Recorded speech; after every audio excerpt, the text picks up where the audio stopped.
को जी चाहता है, वृंदावन जाने को जी चाहता है। श्री राधे भाव से सब लोग गाएं, हाथ ऊपर करें।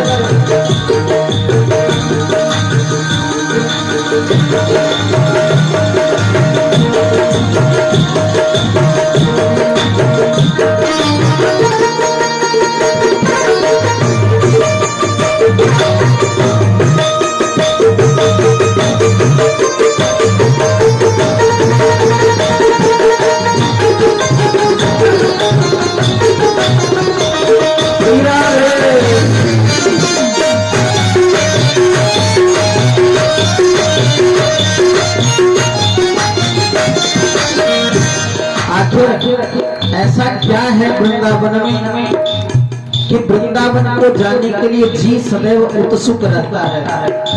आप लोगों में कितने लोग ऐसे हैं जो वृंदावन गए हैं? हाथ ऊपर करो। जय श्री कृष्ण। नर्तन तने पायो तने वृंदावन नहीं आए, तेरे जीवन को धिक्कार। मनुष्य का जन्म पाकर के अगर आप लोगों ने वृंदावन नहीं गया तो आपके जन्म को ही धिक्कार है। आपको जन्म लेना ही नहीं चाहिए था, अभी गनीमत है। यहाँ के पश्चात वृंदावन चले जाना। देखो वृंदावन में है क्या क्या, मैं आपको बताता हूँ।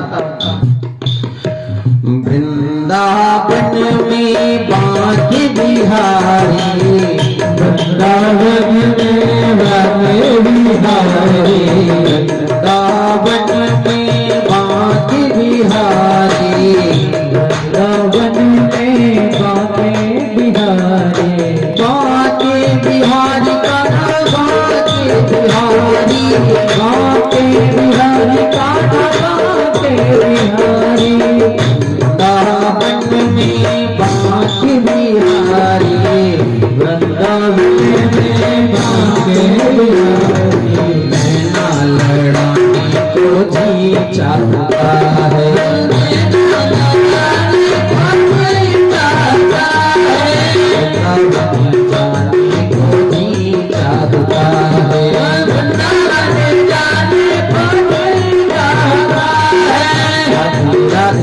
राधे राधे राधे राधे राधे राधे राधे राधे राधे राधे राधे राधे राधे राधे राधे राधे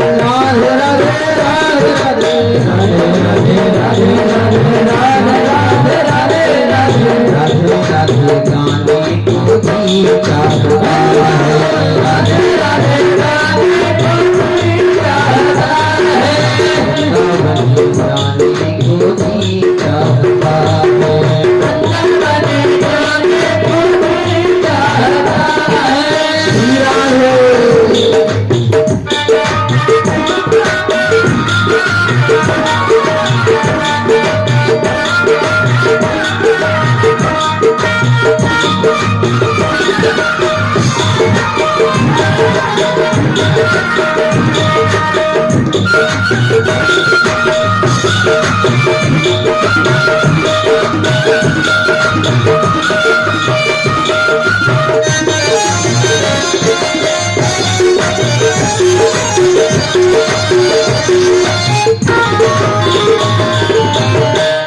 वृंदावन में यमुना रानी, वृंदावन में यमुना रानी, वृंदावन में यमुना रानी, वृंदावन में यमुना रानी, यमुना रानी, यमुना रानी, यमुना रानी, यमुना रानी।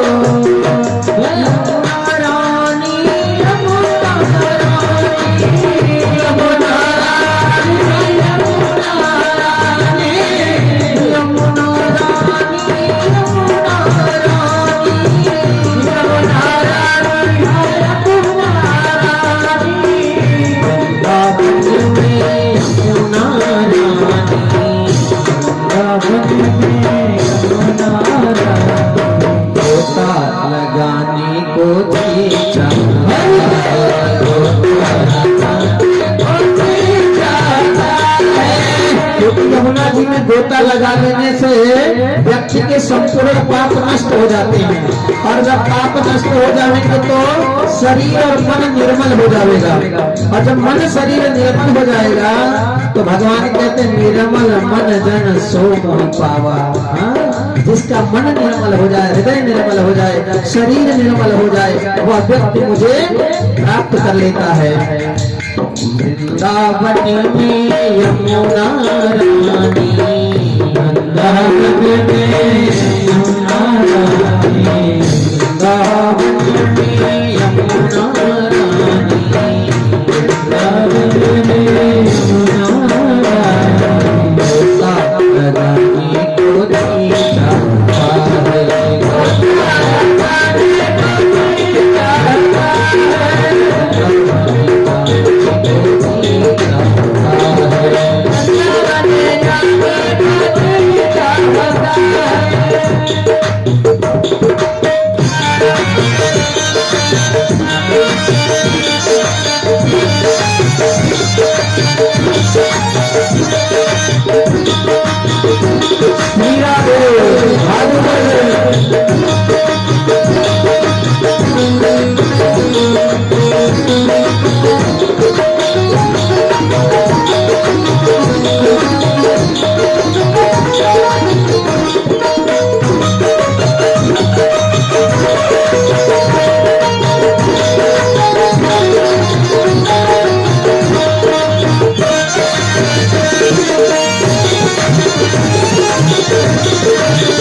राधे राधे